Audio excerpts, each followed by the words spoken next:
Bonsoir à toutes et à tous. Donc je m'excuse un petit peu peut-être pour le son parce que je suis à l'extérieur.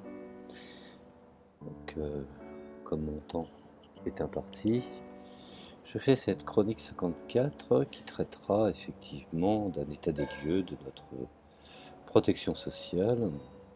Est-elle défaillante ou bien au contraire est-elle en bonne santé? Alors dans cette analyse, pour mettre tout le monde d'accord, ce cas d'espèce, je m'appuierai sur deux organes. Le premier, l'OCDE, bien entendu, et le second, l'INSEE. Premièrement, je vais m'appuyer, bien entendu, sur l'Institut national de la statistique et des études économiques, dont j'ai beaucoup d'amis qui travaillent dans cet organe, et que je tairai le nom, bien entendu. Et l'autre, comme je viens de l'expliciter, l'Organisation de coopération de développement économique. Ces deux organes mettront d'accord les anti et les pour, ou les pros et les partisans, pour dégager, voire extirper, décanter une analyse cohérente. Alors, je dirais que c'est un fait établi en France, et la pauvreté est plus faible que dans la plupart des autres nations, et même, j'aurais prétention, à la lumière des statistiques, qu'elle n'a pas augmenté depuis 1980. Quand je dis qu'elle n'a pas augmenté, je ne parle pas, bien entendu, des travailleurs pauvres. Je ne parle pas de la mondialisation, je parle en ce cas d'espèce de la protection sociale. Je m'avancerais même à dire qu'elle aurait eu plutôt tendance à diminuer. Alors, bien entendu, mon analyse ne se porte pas sur la politique de Macron pour la simple et bonne raison que, étant donné la récence de son passage au pouvoir, ne me permet pas de pouvoir, je dirais, faire une analyse honnête et globale de sa politique. Par contre, je peux, selon les rapports qui sont établis, faire une analyse du quinquennat de François Hollande. Cependant, je voudrais préciser tout d'abord, les jeunes Français âgés de 18 à 25 ans, et ça c'est un cas d'espèce, sont plus fréquemment pauvres que leurs compatriotes plus âgés ou plus jeunes. En outre, je tiens à préciser, et cela n'est pas des moindres, que leur situation relative s'est aggravée depuis 1990. Au milieu des années 2000, leur taux de pauvreté, cela fut un indice, était 1,4 fois plus élevé que celui de l'ensemble de la population. A contrario, ou contre 1,2 fois au milieu des années 80. En revanche, selon des rapports, sur la même période, la situation des seniors âgés de 50 à 65 ans s'est considérablement améliorée, puisque depuis 1990, leur taux de pauvreté est passé de 1,2 fois à 0,7 fois à la moyenne nationale. Bon. Ce qui est une évidence, c'est que dans tous les pays, les jeunes adultes sont généralement dans une situation financière plus difficile, puisque commençant dans la vie. Bien entendu, situation plus difficile que leurs aînés. Je traduirais cela par des emplois moins rémunérés et plus instables, célibat plus fréquent et périodes de chômage plus nombreuses expliquent finalement au fond cette différence. Toutefois, la dégradation de la situation relative aux jeunes adultes, tout comme la forte baisse concomitante de la pauvreté des seniors, je dirais, ont été particulièrement marquées dans notre pays. Alors, constatons et voyons que cette situation est le résultat des politiques publiques menées depuis les années 80. Nous avons, en première instance, l'ampleur de la pauvreté dépend du montant que la société est prête à transférer aux personnes privées d'emploi de manière temporaire ou je dirais même permanente. Il est à préciser qu'elle peut être efficacement, je dirais, combattue par les transferts sociaux. Je vous renvoie à l'état des lieux des politiques de redistribution, qui est le rapport de l'OCDE, qui est précisé dans Croissance et inégalité de 2008. Alors je disais donc qu'elle peut être combattue par des transferts sociaux, et c'est d'ailleurs ce qui explique le faible niveau de pauvreté en France. Les transferts sociaux représentent, je dirais, environ un tiers du revenu total des Français. Et depuis le milieu des années 2000, la France est le pays qui dépense le plus au monde en prestations sociales en tout genre. Je vous invite à consulter les tableaux de l'OCDE sur les prestations sociales, les dépenses, sur ce qu'on appelle les classes pauvres, les classes moyennes et les classes entre guillemets aisées. Alors,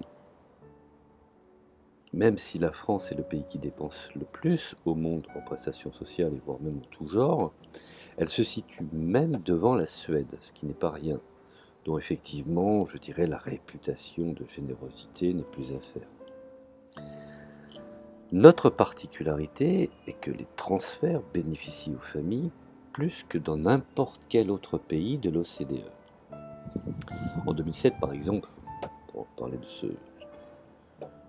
cette année, la France dépensait une fois et demie plus que la moyenne des pays dans le domaine des politiques familiales, soit un indice de 3,5% du PIB contre 2,2%. Que ce soit sous forme, je dirais en cas d'espèce, d'allocation familiale, de réduction d'impôts, les demi-parts fiscales pour les enfants, ou de services d'aide, je dirais, à la garde d'enfants. Alors la France, quand on fait une conclusion et qu'on interprète les chiffres de l'OCDE, dépense aussi beaucoup pour les seniors. Les prestations de retraite constituent la première et la plus grande part de nos dépenses sociales.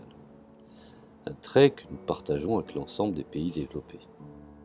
Les dépenses de santé alimentées par le vieillissement démographique représentent la deuxième source de dépenses. Enfin, je voudrais préciser que les seniors sans emploi avant l'âge de la retraite disposent d'une meilleure protection que n'importe quelle autre classe d'âge. Alors effectivement, c'est un constat qui est fait dans l'immédiat. Je ne lis pas dans le mar de café, je ne suis pas alarmiste, je ne tiens pas à faire une interprétation apocalyptique pour servir la soupe à tel ou tel, je dirais, contre-révolutionnaire ou révolutionnaire, mais simplement de faire un état des lieux. Alors, entre les familles et les seniors, je dirais que les jeunes adultes de 18 à 20 ans sont largement oubliés dès qu'ils ne vivent plus sous le toit de leurs parents, ce qui est un fait établi. La faiblesse des prestations sociales qu'ils reçoivent comparée à celles perçues par les plus âgés ou par les plus jeunes est un phénomène commun à tous, je dirais, dans sa globalité, voire dans sa superficialité de tous les pays développés. En France, par exemple, la part destinée aux jeunes adultes est néanmoins particulièrement modeste. Ainsi, nous pouvons toucher du doigt et qualifier qu'un jeune de 18 ans à 25 ans ayant de faibles revenus et, je dirais, ne vivant plus chez ses parents, reçoit une aide égale à la moitié de celle perçue par la moyenne de la population. Alors je vais éviter de rentrer dans des considérations techniques parce que sinon je vais vite faire fuir tout le monde. Je vais essayer de rendre ça audible et compréhensible. Alors, cette aide, puisqu'on parle d'aide de la moitié perçue par la moyenne de la population, est égale à la moyenne en Suède et même une fois et demie de la moyenne au Royaume-Uni. Pour ce qui est donc de l'Angleterre, On ne se pose pas trop de questions, c'est une évidence. Et pourtant, le manque d'efficacité de notre système éducatif rend impératif l'assistance et l'accompagnement des jeunes adultes. 15% des personnes entre 20 et 25 ans sont à la dérive. Et ça, c'est une réalité. Et quand je parle de la dérive, je traduis par laisser pour compte, selon bien entendu la terminologie que nous pouvons voir, ce qui transpire des rapports de l'OCDE. Alors, ce chiffre nous situe dans la moyenne des pays de l'OCDE. Il est néanmoins 2 fois plus élevé qu'en Norvège, au Danemark ou également aux Pays-Bas. Quand on considère, je dirais, les 15-29 ans, car c'est cette tranche d'âge qu'il faut prendre en compte, le constat est encore pire. La France se place cette fois nettement du côté des mauvais élèves, un taux de laisser pour compte parmi les plus élevés, ce que dénonce effectivement sur leur rapport l'OCDE. Alors, chaque année, 17% d'une génération quitte le système éducatif sans diplôme. C'est 2 fois plus qu'en Suède ou en Finlande. À cause de leurs grandes difficultés d'insertion sur le marché du travail, ces jeunes, je dirais, ont de fortes chances de tomber dans la pauvreté s'ils sortent du giron familial. Et ça, nous pouvons le constater de plus en plus, même chez les étudiants, les jeunes générations sortent très tard du cocon familial. Alors 3 ans après l'abandon des études, un tiers d'entre eux se retrouvent au chômage, soit 2 fois plus que ceux sortis de l'école à la même période. Et 1 sur 2 occupe un emploi instable, contre 1 sur 3 pour les autres. Je dirais que ce n'est pas étonnant, car, nous l'avons vu, l'insertion dans le marché du travail, ça je dirais que cela repose en grande partie sur l'acquisition inévitable d'un diplôme. Alors, si on analyse finalement la plupart de ces dispositifs d'assistance en direction des jeunes, ne sont accessibles qu'à ceux ayant déjà travaillé ou n'ayant pas encore quitté le nid familial. Pour ceux qui vivent, je pense au cas d'espèce, chez leurs parents, les avantages fiscaux via le quotient familial peuvent être, je dirais, encore joués jusqu'à leur 25e anniversaire, si effectivement ils sont étudiants, et jusqu'à leur 20e anniversaire pour les allocations familiales. Ça, c'est une réalité factuelle. Pour les autres, le champ des aides disponibles est beaucoup plus restreint. Ainsi, les personnes qui recherchent pour la première fois un emploi n'ont droit à aucun soutien financier. La situation est pour le moins préoccupante, car je dirais que de nombreux jeunes sans moyens financiers peuvent se trouver dans cette situation, et parfois pour longtemps. Alors, c'est aussi différent de ce qui se passe dans de nombreux autres pays, soyons honnêtes. Même en Grèce, les jeunes ont droit à une indemnisation après 12 mois d'inscription comme demandeurs d'emploi, alors que l'aide sociale y est très peu développée, et surtout depuis ces dernières années de crise, où on a tendance à faire de la récession. Alors certes, je dirais que le régime d'assurance chômage s'est amélioré pour les titulaires d'emploi à durée déterminée lors de la crise financière de 2008. Désormais, l'assurance chômage est accessible, je dirais, dès 4 mois de travail, me semble-t-il, et l'indemnisation dure alors 4 mois. Mais ceux qui n'ont jamais travaillé, qu'on peut qualifier en termes de macroéconomie, de primo-entrants, n'ont toujours aucun droit. En 2009, il faut savoir que pour combler ce manque, et face à l'ampleur de la crise, le gouvernement a introduit une allocation exceptionnelle de 500 euros, me semble-t-il, pour les personnes non éligibles à l'assurance chômage. Mais il a toutefois posé comme condition qu'il fallait avoir travaillé au moins 2 mois au préalable. Résultat, il y a eu 40 000 bénéficiaires de cette allocation exceptionnelle, alors qu'on en attendait 200 000, essentiellement des jeunes. Alors, on peut considérer que à la réflexion que dans la plupart des pays de l'OCDE, euh, des prestations,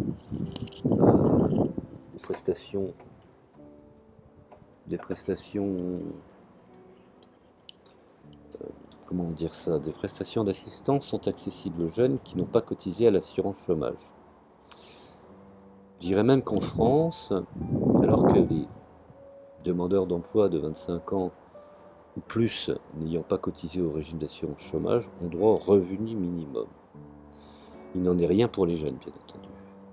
Pour les moins de 25 ans, l'absence d'allocation chômage n'a pas été compensée par le droit au RMI, le revenu minimum d'insertion. Et depuis 2009, par le RSA, qui l'a remplacé, bien entendu. Alors notre pays est le seul, je dirais, en Europe, avec l'Espagne et le Luxembourg, à avoir introduit une condition d'âge à 25 ans pour être éligible au revenu minimum. En 2010, par exemple, le RSA a finalement été étendu aux moins de 25 ans, mais uniquement à ceux ayant travaillé au moins 2 ans au cours de ces 3 dernières années. Ce qui, dans la fourchette, doit représenter 8132 personnes début 2011, selon les chiffres établis par le gouvernement, consultable au journal officiel. Alors les jeunes les moins qualifiés qui entrent sur le marché du travail et qui n'ont en général pas le temps, je dirais, de travailler suffisamment longtemps, d'autant qu'ils enchaînent souvent des emplois très précaires, à des courtes durées, et n'ont pas le droit à l'aide sociale quand ils se retrouvent au chômage. Derrière cette situation se cache sans doute le fantasme du jeune chasseur de primes. Car que d'idées reçues et que de caricatures concernant, je dirais, cette analyse chez certains. Et donc, nous en arrivons, je dirais, à la position également des études et des étudiants, et fatalement des logements. On peut même considérer que la politique est à revoir, puisque nous pouvons définir que cela est un système d'aide mal orienté, je dirais. Alors, comme je le précisais précédemment, l'absence de soutien aux jeunes existe à tous les étages de la protection sociale.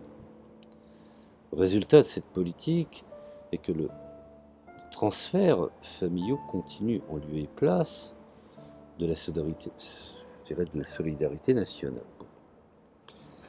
Et cela constitue effectivement à tenir une place prépondérante pour protéger les jeunes contre la pauvreté, ce qui me semble évident.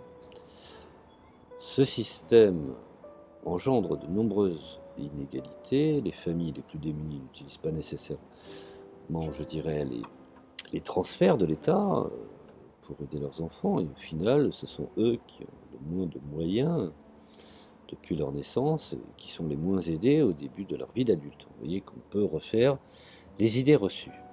Alors ce phénomène est accentué, je dirais, par le système d'allocation logement qui favorise dans les faits les jeunes issus des milieux les plus aisés. Alors, je m'explique là-dessus. La France est, avec les États du Sud de l'Europe, un pays où les frais de scolarité sont faibles, mais où les aides financières apportées aux jeunes sont aussi très modestes. Le contraste est saisissant avec les pays du nord de l'Europe, tels que par exemple le Danemark, la Suède, la Norvège, la Finlande, qui, selon les rapports établis, aident beaucoup plus leurs jeunes durant les études, alors que ces dernières y sont quasiment gratuites. La France consacrait en 2007 environ 7% de ses dépenses d'éducation sous forme d'aide en direction des étudiants, ce qu'on qualifie en le cas d'espèce des bourses d'études. Et je dirais même que c'est 3 fois moins que la Suède ou que la moyenne des pays de l'OCDE, et 4 fois moins qu'au Danemark. Alors, au demeurant, les dépenses totales de l'éducation dans l'enseignement supérieur sont presque 2 fois plus faibles en France que dans ces pays que je viens de citer, 1,2% selon les experts du PIB contre environ 2%. Bon, en résumé, on dépense peu pour les études en proportion, je dirais, de notre richesse, et puis on verse une part très faible de ces maigres dépenses sous forme de soutien financier aux étudiants.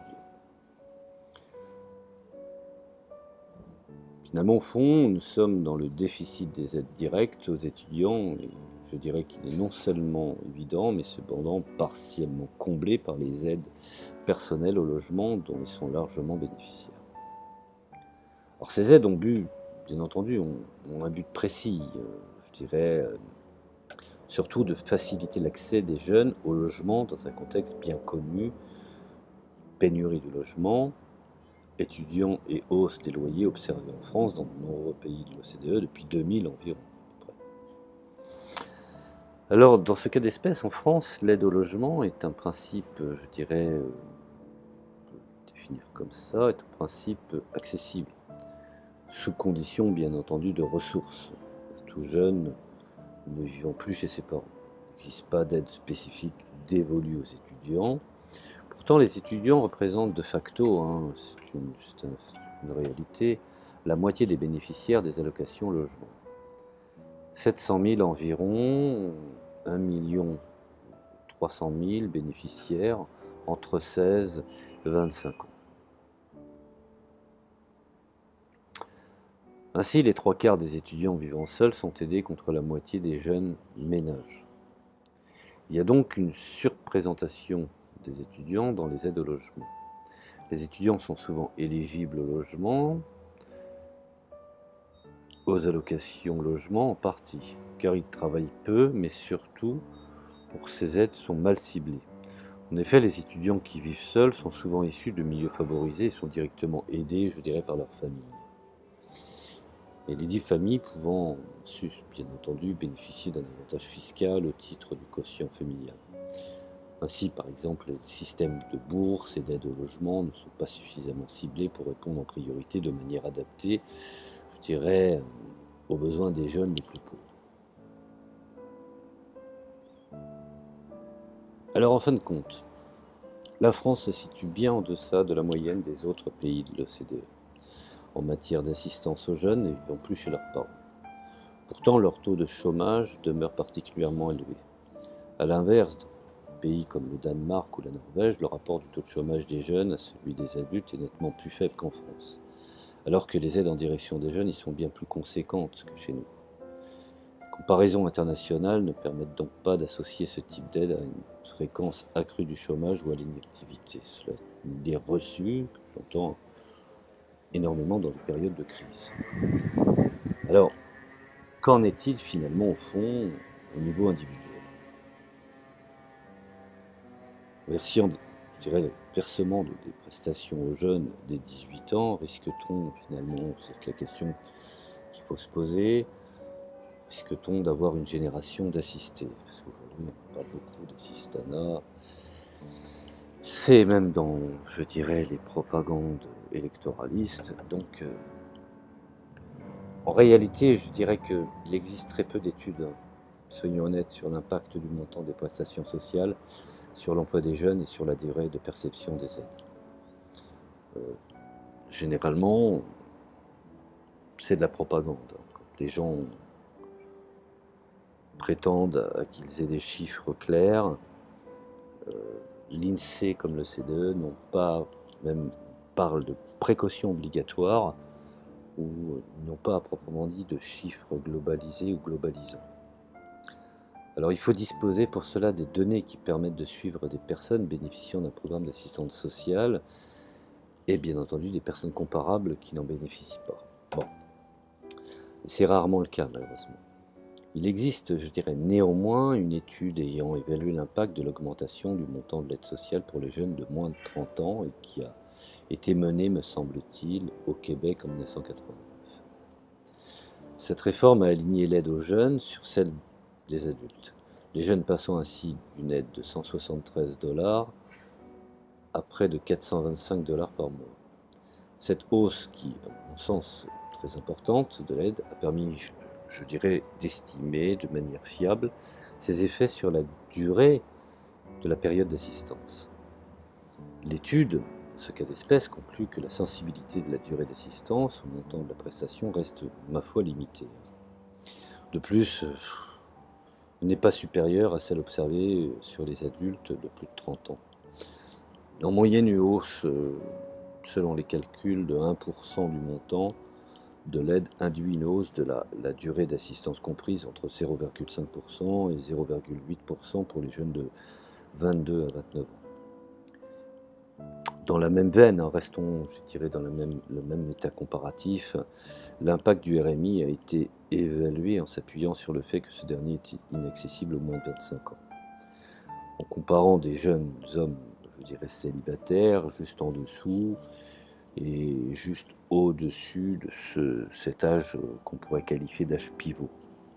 Alors on constate également que l'assistance ne produit pas d'impact sur l'emploi des jeunes qui ont un diplôme, je dirais, du supérieur, au baccalauréat ou même qui ont suivi un apprentissage. Il n'y a donc pas de crainte de voir la grande majorité des jeunes se satisfaire de l'assistance sociale pour vivre. Beaucoup prennent conscience que cela aura des conséquences sur une éventuelle retraite future. Alors le seul groupe pour lequel un effet a été, je dirais, été identifié est celui des jeunes sortis de l'école sans aucun diplôme, pour lesquels, sans autre forme d'accompagnement, l'assistance peut parfois s'avérer intéressante par rapport à un emploi au SMIC.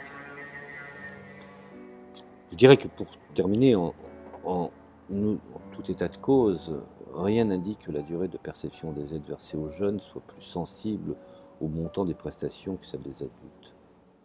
Ainsi, je dirais que la crainte de l'extension du RSA aux moins de 25 ans crée une couche importante de jeunes inactifs, chasseurs de primes, ne paraît à mon sens pas fondée. Cela fait partie, je dirais, des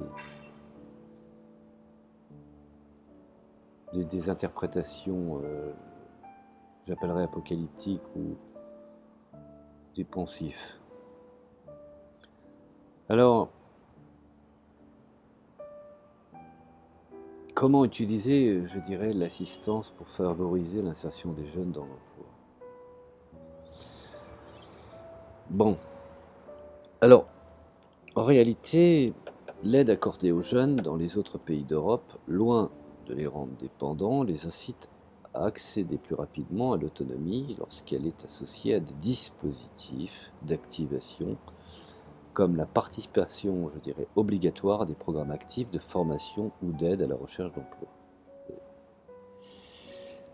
C'est vachement théorique, hein, mais bon. En fait, pour faire clair et pour faire court, ces dispositifs renforcent les chances de sortir du chômage, car l'objectif est d'éviter que les moins qualifiés ne vivent durablement des prestations sociales, créant automatiquement des gens qui seraient incapables à long terme de pouvoir reprendre un emploi. Ainsi, par exemple, au Royaume-Uni, depuis 1998, les jeunes demandeurs d'emploi entre 18 et 24 ans perçoivent des allocations chômage, mais après 6 mois de recherche d'emploi infructueuse, doivent participer obligatoirement à un programme dit actif. Une sorte de formation, un stage, un accompagnement renforcé avec suivi des efforts de recherche, bien entendu. Sous peine, bien entendu, car il y a une contrepartie, de perdre le bénéfice de l'indemnisation. L'évaluation du programme d'accompagnement renforcé, obtenu en comparant les jeunes britanniques, ma foi, de moins de 25 ans à ceux de 25 ans, est de plus en plus, je dirais, ne sont pas éligibles. Cela a montré effectivement qu'il augmenterait les chances de sortie du chômage à un taux à peu près 10 de 20% chaque mois, ce qui, à ma foi, est quand même considérable. Alors ce programme a été inspiré par une pratique similaire dans les pays d'Europe du Nord. Alors comme on peut le constater, précédent, c'est que au Danemark, par exemple, tout jeune qui arrive sur le marché du travail et commence à chercher un emploi perçoit une allocation chômage. Mais après 3 mois, les moins diplômés doivent obligatoirement entrer dans un programme lourd de formation diplômante qui dure au moins 18 mois.